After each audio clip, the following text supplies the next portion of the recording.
यार आप लोग कैसे हो। मेरा न्यू वीडियो में आप लोग का वेलकम है। फिर एक धमाका सॉन्ग लेके आ चुका हूँ आप लोग के बीच में। जो भाई मेरे गाना को सुनते हो तो लाइक कीजिए, कमेंट कीजिए, सब्सक्राइब करना बोले अधिक से शेयर कीजिए ताकि भाई को नोटिफिकेशन मिल सके। चलिए आप लोग इस गाने को लाइन बाय लाइन सुनाते हैं और मौत को तो भाई के लिए लाइक कीजिए, कमेंट कीजिए, सब्सक्राइब करने। चलिए। आवतारू पढ़ के तो घरवा तू देर से, यहाँ दो बार गाना है। आवतारू पढ़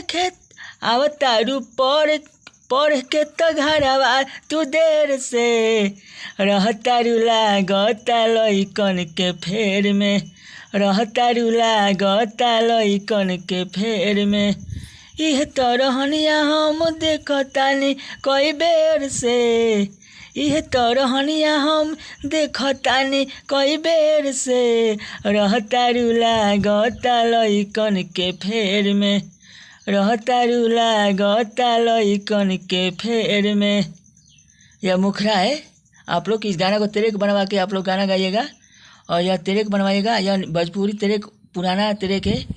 और मेरे ऑफिशियल चैनल को सब्सक्राइब कीजिए, ऑफिशियल बबलू विजुअल को यूट्यूब चैनल को सब्सक्राइब कीजिए। चलिए आप लोग, यह मुखरा दो बार गाना है यहाँ पर, यहाँ भी दो बार गाना है। चलिए अंतरा सुनाते हैं। अंतरा आप लोग को मस्त लगे तो भाई के लिए लाइक कीजिए, कमेंट कीजिए, सब्सक्राइब करना बोले। चलिए। टाइम से पहले तू जातारू पढ़े, लइकन के संगे तू रहतारू जरे। यहाँ दो बार गाना है। टाइम से पहले तू जातारू पढ़े, लइकन के संगे तू तो रहतारू जरे। कौना के फेर में तू चल जालू सुबेर से। यहाँ दो बार गाना है। कौना के फेर में तू चल जालू सुबेर से, रहतारू लागता लइकन के फेर में, रहतारू लागता लइकन के फेर में। यह अंतरा वन था, यह मुकरा है और यह न्यू ट्रैक है। न्यू ट्रैक पर आप लोग ट्रैक बनवा कर तब गा सकते हो और फ्री है गाना को। और हमारा यूट्यूब पर कमेंट कीजिएगा, नोटिफिकेशन दीजिएगा। चलिए। यह अंतरा बनता मुकरा था।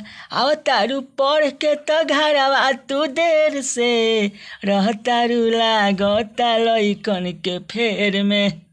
यह मुखरा है और यह अंतरा सुना दिए। अंतरा तू सुनिए। अंतरा तू आप लोग को मस्त लगे तो भाई के लिए लाइक कीजिए, कमेंट कीजिए, सब्सक्राइब करना बोले अधिक से शेयर कीजिए ताकि भाई को चैनल पर नोटिफिकेशन मिल सके। चलिए। बबलू बिजोड़वा से मिले आवतारू हो, घरवा से कई के बहाना जाते बारू हो। यहाँ दो बार गाना है। बबलू बिजोड़वा से मिल के आवतारू हो, घरवा से कई के बहाना जाते बारू हो।